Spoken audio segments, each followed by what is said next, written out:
North UP میں، Uttar Pradesh north UP میں ایک پوربی علاقہ ہے، مشرقی علاقہ، اس علاقے کے اندر ایک سیلاب آتا ہے. سیلاب جانتے ہیں نا، باڑھ.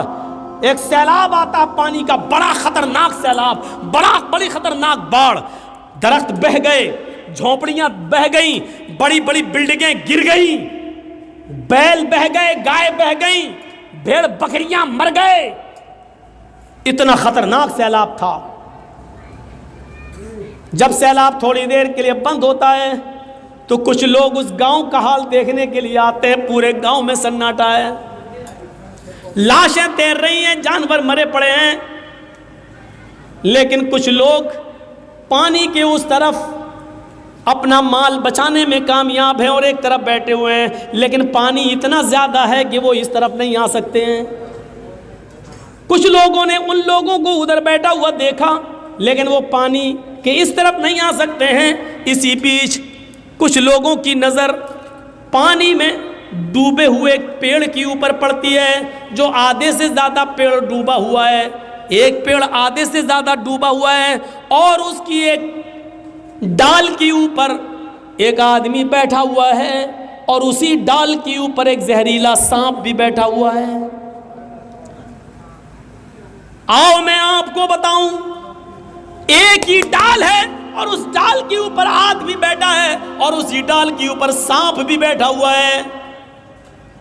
انسان سانپ کا دشمن اور سانپ انسان کا دشمن. ابھی یہاں سانپ نکل آیا فوراً مار دیں گے، لیکن سیلاب کا خوف اتنا زیادہ ہے کہ نہ آدمی سانپ کو مار رہا ہے اور نہ سانپ آدمی کو ڈس رہا ہے. سانپ نے بھی اپنی آنکھوں سے دیکھا ہے سیلاب کا منظر، وہ بھی جانتا ہے کہ اگر تھوڑی سی بھی ڈال ہل گئی تو میں گر جاؤں گا اور نیچے پانی ہے، بہہ جاؤں گا، مر جاؤں گا. سانپ انسان کو نہیں کاٹ رہا ہے اور انسان سانپ کو نہیں مار رہا ہے. اگر تھوڑی بھی ڈالی ہل گئی، اگر ہم نیچے گرے تو ہم بھی نہیں بچیں گے. جہاں سیلاب کا دردناک اور خوفناک منظر اتنا خطرناک کہ انسان سانپ کو نہیں مار رہا ہے اور سانپ بھی انسان کو نہیں ڈس رہا ہے، لیکن یہاں کچھ ایسے کمینے انسان موجود ہیں جو اس طرف کشتی لے کر جاتے ہیں اور لوگوں سے کہتے ہیں کہ اپنا مال ہمارے حوالے کر دو، ہم اس کی حفاظت کرتے ہیں اور تمہارے مال کی رکشا کریں گے. جب پانی تھوڑا کم ہو جائے اور جب تم لوگ باہر نکلو اور ہمارے پاس آنا، ہم تمہارے مال، تمہارا سونا چاندی، تمہاری یہ چیزیں ہم تمہیں واپس کر دیں گے. ایسے ماحول پر، ایسے موقع پر ان لوگوں نے ان کے اوپر بھروسہ کر کے اپنا مال ان کو دے دیا کہ لو یہ میری گھرستی کا مال ہے، یہ ہمارے کچھ کپڑے ہیں، یہ ہمارے بچوں کے کچھ کھلونے بچے ہیں، یہ ہماری بیوی کا تھوڑا سا زیور بچا ہے، اس کو حفاظت سے رکھنا. جب پانی کچھ کم ہوگا اور ہم باہر نکلیں گے تو ہمارے حوالے کر دینا. ہماری بستی تو ڈوب گئی، ہم جہاں اللہ جگہ دے گا ہم وہاں چلے جائیں گے. اور یہ لوگ مال لے کر جب واپس آئے تو سب رفو چکر ہو گئے، بھاگ گئے.